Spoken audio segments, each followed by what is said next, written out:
Somebody famous said that when an injury to one is an injury to all. I don't want to be known for the money I had. I don't want to be known for all the houses I had. I just want to be known by, the difference you make in people's lives. You can start in your community organization. You can start wherever you find yourself. You can find with the 4 people you serve, make a difference there.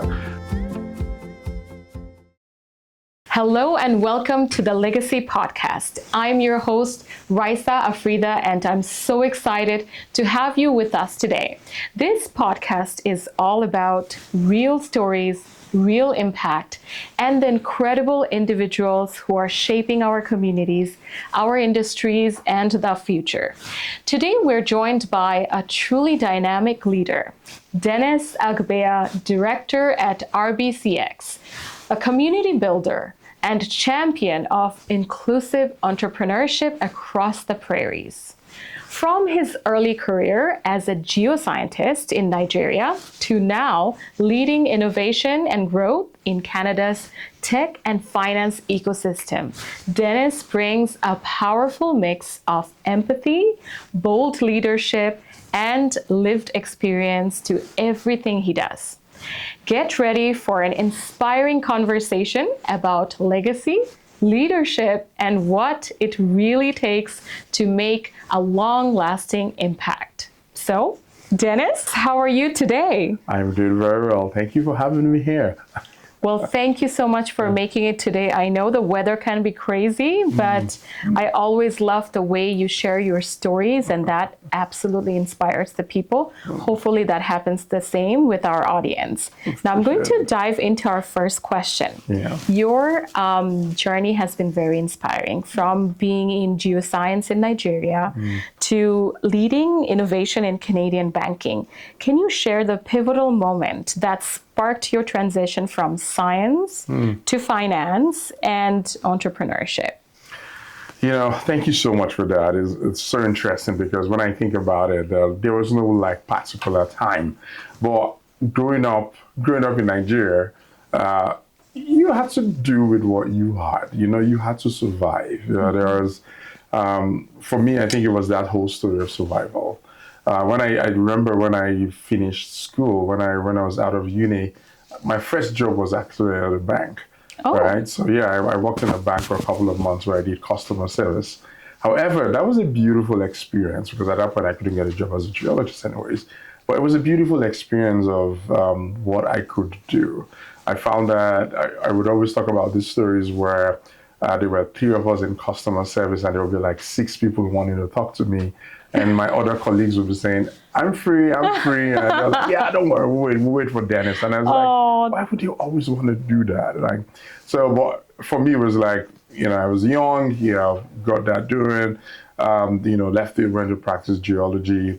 And for 15 years, did that until I moved to Canada. I came to Canada again and I found myself in that same spot. There was no job. I couldn't find a job. I went into the survival job, trying to find something, and that's where I got another job at the bank. And all the same time, it was at a call center. So it's interesting because I think it was that whole full circle. But when I go back into it, it brought back lots of memories about, how I love supporting people, how I love helping people, just, that whole community spirit. And I think that was the whole beginning of it.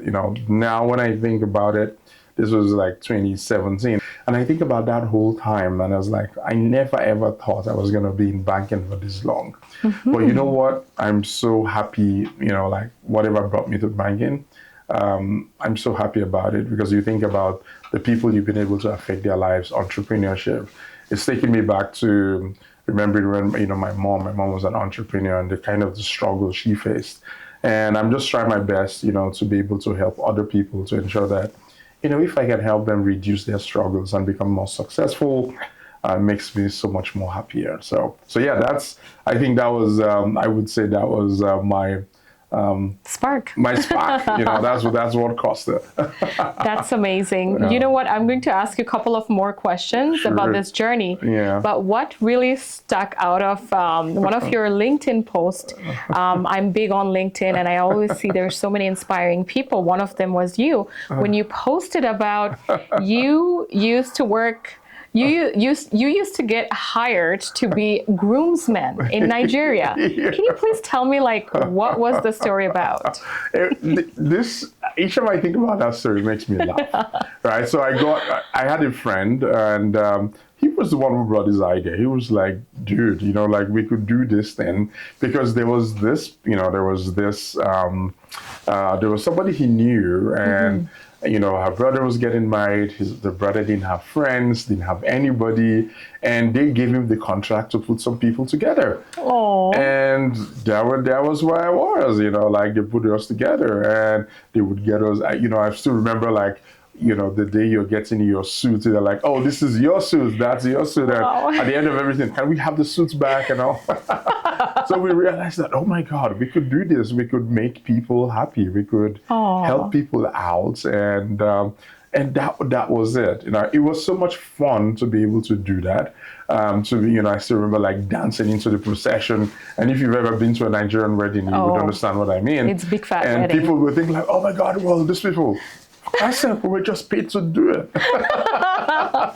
That's hilarious. That's amazing. But it was fun. But when I think back at it now, I think it's all about resilience.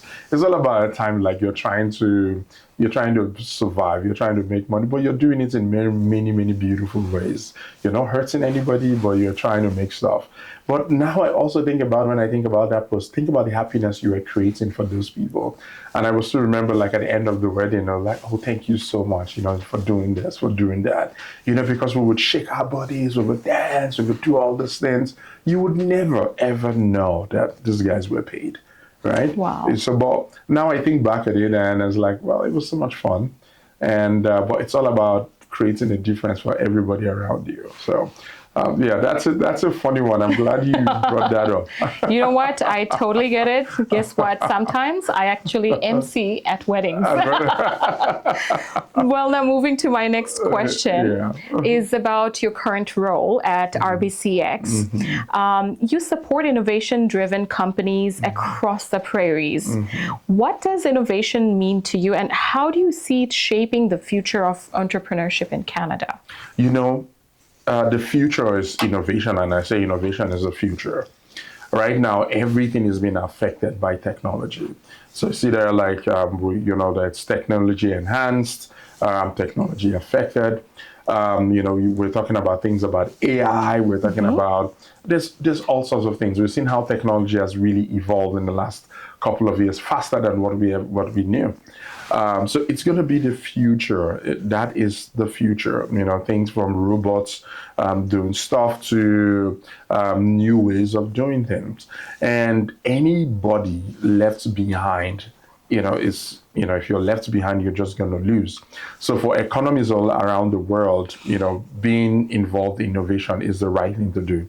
It's the way to go. It's the only way we can compete in today's world, right? Think about how you could analyze things 5 days, and these days you can do it in 1 second by an app or something. So technology is the way, and it's kind of saving time on things. There's more efficiency. So in my role, how I support entrepreneurs is to be able to adopt technology. And also, we're also supporting those innovators, those people who are doing great things, to propel the future. So my role is basically supporting them, helping them scale up, helping them become international brands, helping them become those unicorns for Canada. So that's my role. So because we know that that's the world. Anybody left behind in this whole journey of innovation, it's not a good thing. So we want to do that. We want to ensure that Canada remains that spot for innovation. Canada has been that for a long time. So we want to continue to do that. We want to be able to provide either financing or different resources for people to be able to do that. So that's what I do all around the prairies, and it's really a great job. Yeah. Thank you so much for sharing that. Thank you. Well, you have also worked in major organizations like ExxonMobil, Shell, ATB, BDC, and now you are at RBCx. What lessons have you carried with you from those experiences into your leadership that's today? Wow, that's, That's a big question. that's a big question. But I think when I think about it now, if I think about things, I would number one think about hard work. Hard work always pays. People say work hard, smart, work smart and all that. Hard work, I would just say hard work. If there's anything I've learned through this series about hard work, it's about doing what you got to do. Sometimes showing up more than everybody else. Yep. Giving 110% above, like it always pays. And I've taken that into leadership as well. About resilience. There are many times you get into stuff you don't know. Like being as a geologist, you walk into a place and you would have nothing, and basically you have to make decisions based on the data you have. Wow. But that's that has taught me to be able to look at things and be able to make decisions. Dig deeper, be able to make inferences. Another thing that it's taught me again is to the value of people. Going through all this, I found that the value of people. Many times for many organizations and for many people, they forget the value of people. I value people, and I've learned that I want to be that leader that values people, and people feel valued, people feel heard, people feel loved and cared for. So those are some of the things I think I've learned from my journey. Knowing that, hey, if you put in the work, it always pays, right? You might not see the benefits today, but you might see the benefits tomorrow. So those are some of the things I think, little things I always remind myself. And that whole power of positive thinking, that whole power of like saying yes first. Yes. Not be look at the cup half full or half empty. It depends on how you look at it. But those are some of the things I think that has helped me in my journey, and I'm going to tell people every day that, hey, if you do that, it will also help in your journey as well. That's absolutely inspiring to know. Thank you. And I do see that even in your bio, you wrote that you're the person who always says yes first. Yeah. So that's really nice to know. But I also want to ask you a question that's around empathy and connection, because it's a big part of how you lead. How do you practice that in a fast-paced, growth-driven environment where you are currently? How do you put empathy and connections first? I don't like the way I think about it is like eating, right? It's like we eat to survive, right? So it's like, without eating then I'm not going to survive. That's the same thing as empathy. Empathy becomes a part of your life. In everything you do, no matter how fast-paced you are. I remember living in London, and you go on the subway, you see all those people, but you will still notice people, you will still notice homeless people, you will still notice someone who's not smiling, you will still notice someone who's in a newspaper, you still do. So the essence, what I'm trying to say is that no matter how fast-paced our lives are, no matter how things go, there's always that opportunity to be nice. There's always that opportunity to listen to somebody. There's always that opportunity to say, hey, I hear you. Maybe let's do it later. Let me get back to you on that. So putting empathy, showing care for people, for me, it's part of my DNA, right? So it's not something I try to do. It's something I deliver as I talk to people, as I relate with people, as I build relationships. It's all about empathy. It's about listening to people. It's all about understanding people. So for me, it's part of my DNA. Maybe it's something, I think about it. Is this something that I grew up with? My mom was like that. My mom and dad were people of empathy, no matter how broke they were.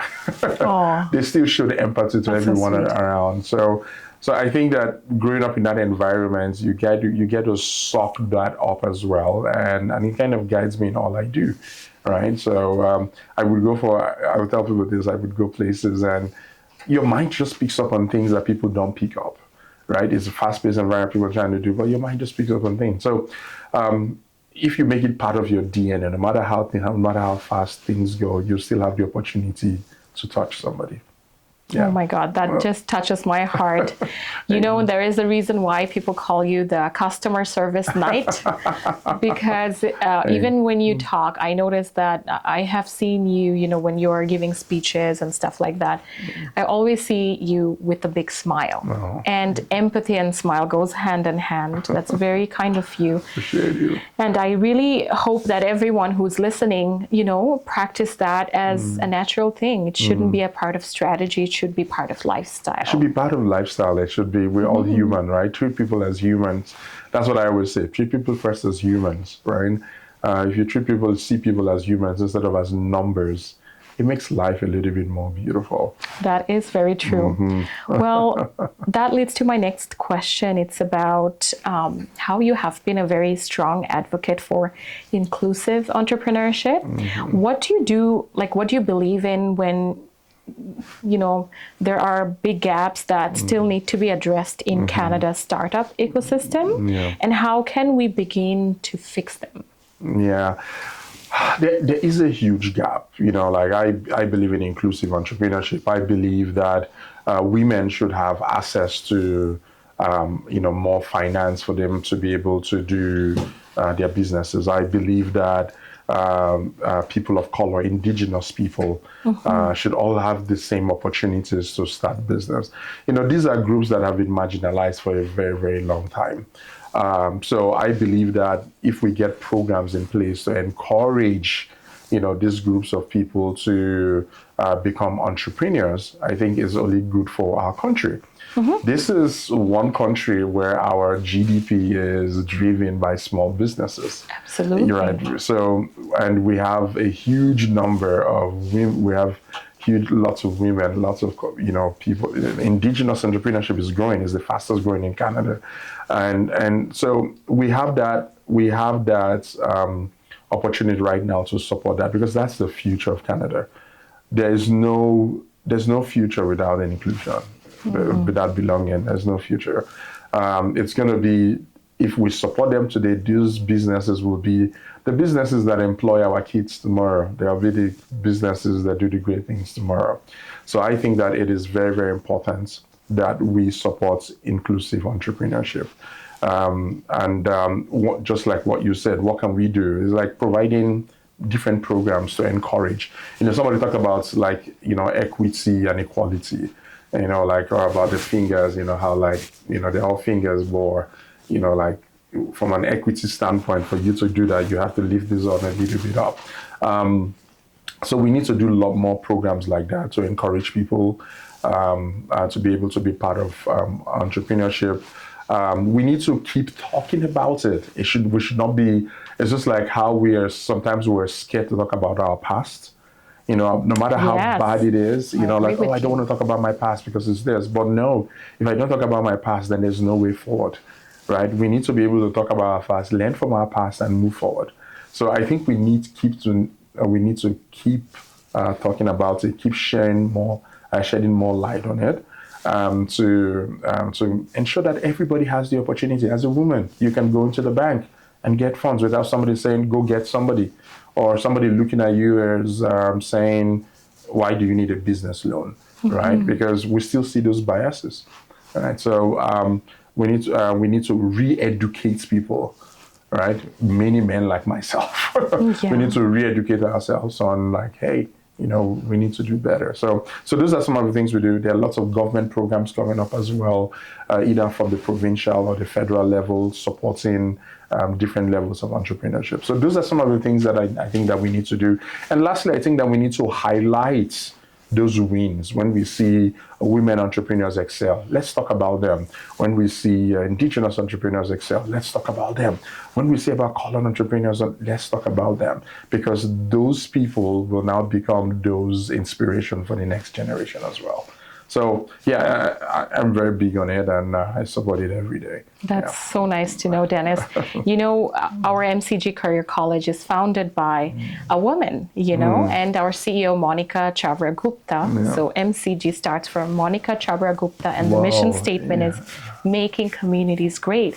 She's an award-winning founder who believes in women empowerment. And we're the only college in the country where people, if they don't have money or they want to save money, they can go to our college while paying up to 100% of their tuition through volunteering at a non-for-profit organization. Wow. And we work with a lot of non-for-profits where, we try to mentor or empower other women. I do agree how you say that we need to celebrate the people who are creating the small business, whether it's people of color, women, indigenous people.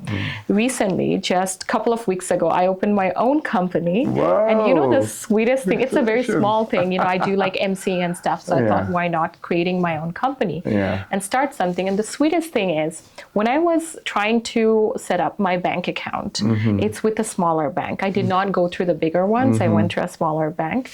And I was on the with the call center person. I still remember this guy's name, Aziz. When he heard that this is my first time opening a company and the account, he not only walked me through everything, and when we deposited my first e-transfer or the deposit, he literally clapped and cheered and he did a little dance and he's like, I'm so proud of you. I'm so happy. I was also, cheering up. My husband from the next room, he's like, babe, what's going on? I'm like, this guy literally is cheering for me. And I literally fell in love with that company. See, that little spark of joy and empathy would take this company to somewhere else. That's so beautiful. Well, let's dive to the next question, which is about advocacy. Okay? Yeah. As someone who wears many hats, banking leader, mentor, board member, volunteer, how do you balance it all while staying grounded? Because I know you do a lot of advocacy too. Yeah. It's all about you. I would say I'm a connector, I'm an explorer, I'm a peacemaker. And you put all of that together, it's all about service. It's all about wherever you find yourself, you want to serve, right? So wherever I find myself, I just want to serve, right? So that's my playbook. I get in a place, I want to serve, right? I want to be, so doing as a board member, I want to serve. Being as a community advocate, I want to serve. I just want to be able to use everything that I have to serve the community. And and when you find yourself in those spaces, it's all about how can I make a difference here?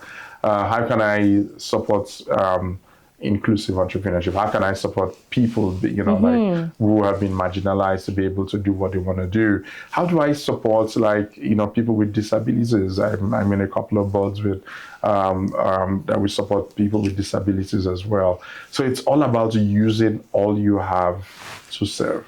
I always say something, it was somebody famous said that when an injury to one is an injury to all, right? It's, I don't want to be known for the money I had. I don't want to be known for all the houses I had. I don't want to be known for all of that, but I just want to be known by, the difference you make in people's lives.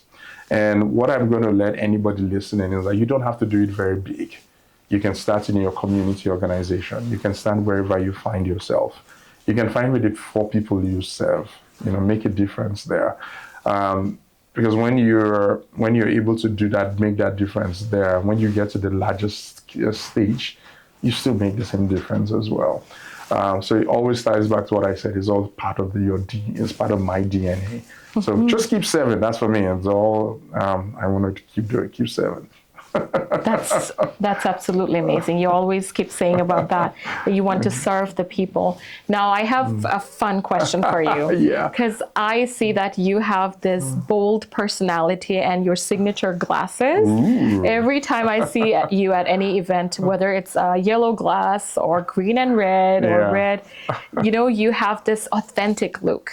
So what role does authenticity play in how you show up, both professionally and personally? Wow.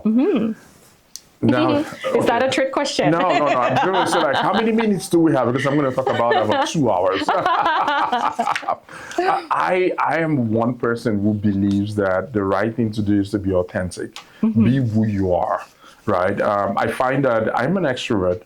And I find people like, oh, we want to be like you. Maybe we should be an extrovert. It's like, no, you don't have to be like me. Yeah. You just have to be yourself. Yeah. Right? Being authentic is easy. Being authentic, you spend less energy.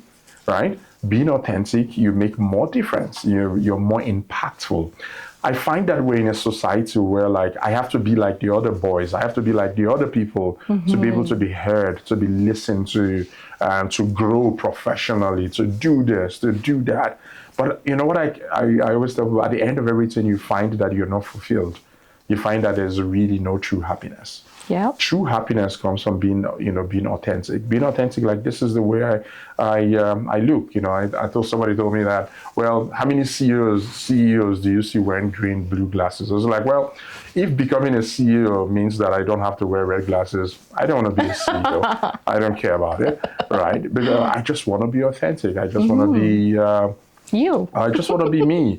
When you're you, you're very, very impactful. When you're you make a difference. When you're you, you find your own tribe, right? At the end of everything, not everybody will be attracted. So you know what? It's fine, right? You're not really destined to like touch everybody. There's some people who see me in my colorful glasses like, I don't like you. I was like, that's fine. You don't have to like me. So I think that being authentic is the most amazing thing. Is the most amazing thing you can do for yourself. Being authentic, you find your flaws, you find your weaknesses, you find your strengths, and that's when you're able to build them. But when you want to be like somebody else, you're trying to find somebody else's weakness and somebody else's strength, and so you're less impactful. So I always say, in fact, you love colors, do it. You love being loud, do it. Yes, yeah. There's some sort of moderation. There's certain places I'm going like, okay, I'll be quiet here. Like that whole self-awareness, you have to be also self-aware as well. But you want to work in an organization, you want to be like somebody else. You think about it very well. Do you really want to work there? Right? So I believe in people being authentic, people being, showing their real selves, showing up the way, the way they are. Because that's just the way it is. I'm big on it. So everyone be authentic. You be authentic. Smile. Be whatever. If you want to frown. If that's what makes you happy, do it. Right. So I'm always encouraging everyone to be authentic, but also have a growth mindset, right? Because you can be authentic but you have a growth mindset. Like how the things I do, how does it affect other people? Yeah. Right. Have that growth mindset to be able to like, okay, maybe I'm not going to do this. Maybe I'm going to do that. It's all about that growth mindset. But above all, be authentic. Perfect. Well, we will be. Now, I want you to give me a quick answer to my question, which is something that's very simple. Like if you had to give an advice to someone who is maybe an immigrant, who is a young person who wants to be an entrepreneur, what would be that one thing that you would say to that person who wants to open his or her new business and start his dream in Canada? Wow. One thing I will tell them, take advantage of community. Okay. Don't try to do it alone. If you do it alone, you sink, right? Take advantage of a community. There's so much going on. There's so much going on in the community. There's so many people in the community. There are lots of people to mentor you. There are lots of people who have done the same thing like you. There are lots of people who have gone through the journey that you can learn from, and they will help you. Absolutely. If there's anything beautiful about the community we have in Calgary, it's that people just want to help. People just want to have a conversation. People just want to say, hey, go talk to that person. That person helped me. Maybe you should too. So if there's any you're a newcomer, but you want to start a business, take advantage of community. Take advantage of people coming together to learn. Take advantage of people coming together to share. Take advantage of community gatherings, whether they are business people or entrepreneurs. I found that in my journey supporting entrepreneurs, that it's a huge game changer. So take advantage of community. In the community, whatever that community is, you're going to learn a lot. You're going to see, have links to resources. You're going to, every day I see people tell me, oh, because of I showed up for that, I met that person, and that person told me about this, and I found out that, that kind of thing. But I've also found out like, oh, I don't know this happens. So like, yeah, because of you not taking advantage of community. So please don't despise community. I 100% agree with you on that. Even my journey 13 years ago in Canada is the same. You find your first community could be from the people from the same country, or could be a women's club in your university, or could be the non-for-profits. There are great non-for-profits. Me, my mom, my dad, everyone, we were benefited by non-for-profits like Center for Newcomers, CCIS, CIWA. And now we're giving back to the newcomers, and we're volunteering, mentoring there for the new immigrants who are coming into Canada. So I believe that finding the right community and asking for help would never harm and only will help. Now we're on our second last question. Okay. Can you tell us about a challenge or failure? We know all about your success, but tell me about one thing about maybe a time when you failed and how that helped shaped your leadership approach or the worldview. People don't like talking about failures, my friend. Okay, let me, I'm going to say, now, which of them now do I want to tell you? Even, I think that failure is your success is called. Like there's a name, Musa Padel, he runs this organization for Black youth. And he always tells me, like, you learn from your failure. That's your success story. So tell me one thing that shaped your experience. This is a beautiful one. Okay. One failure I would want to talk about would be, this is a personal one. So growing up, I grew up from a very, humble home, right? Growing up from a humble home, like we're broke and all this sort of thing. And all through life, you're broke. You don't know what money is. You're broke because you have to like hawk to, I thinking about it now, it's just give me that feeling. But, those things you have to do for your family to survive. But I was a smart kid, I got scholarships, went to uni, and, started working and got employed, an oil company and world's biggest oil company. Yeah, like Shell, that was my first. And oh my God, the first day I saw my salary, I almost died. I was like, oh my God, sweet. the people and the sort of money, right? Oh my God. And that for a long time, I found that it really changed me, right? It really changed me in many ways because I kind of started being this person I wasn't. I started being that guy who wanted to hang around other people who were like me, who worked in the same place. And it kind of led me to many places like, now I think about it, it's like, oh my God, I should never, but sometimes you never know then. But in 2016, when I fully moved to Canada, so many things happened. I went through a divorce. But through those periods, I think working in the call center, I think kind of brought me back to reality. It felt like, hey, your life is not about money. Your life is not about all of those things. Your life is about people, So during that period, I think for me, I had the ability again to understand what really mattered, when I think about it, I was like, well, that was a failure. But I think if that didn't happen, if you don't know light, if you don't know darkness, you don't know how important light is. And now when I think about those things, the things that I would not do, I think I now understand the beauty of family. I understand the beauty of great friendships. I understand the beauty of being honest. I find the beauty of just being authentic and be yourself. Because I find that this personality you see today is a result of all of those things that happened. Right now, I'm this person, I'm more brighter, I'm more fulfilled, I'm more impactful. But those are because of, I think, going through those, what I call my personal failures as well. So it's really shaped me, and I share it with everybody who wants to hear.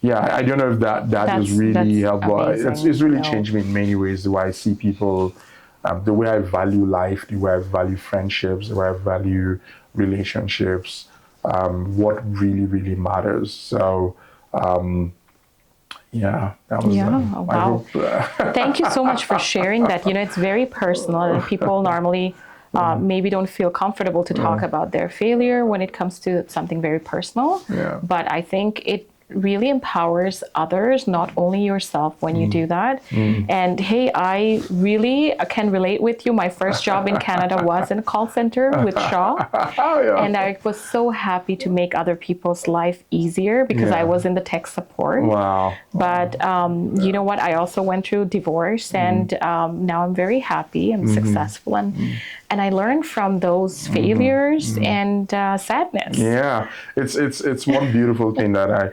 if anybody wants to talk about, I talk about it as like, I don't talk about it from a place of pain. I talk about it from a place of learning. I talk about a place like, hey, what did I learn out of this? Am I a different person? Am I, yeah. So it's, people don't want to talk about it. People hide it. People just, no, it exists. I'm very, very proud to talk about those things because, it's like, if you need to accept me, then you need to accept my failures as well. That is so true. You're a person and whole, right? It's not just the success stories. Yeah. Now we're at our last question, okay? Yeah. And this is my most favorite question because our podcast is named after that. Ooh. Our podcast is called Legacy Podcast, right? So I want to ask you this one question at the very end of our podcast, that what is the legacy Dennis wants to leave behind? Okay.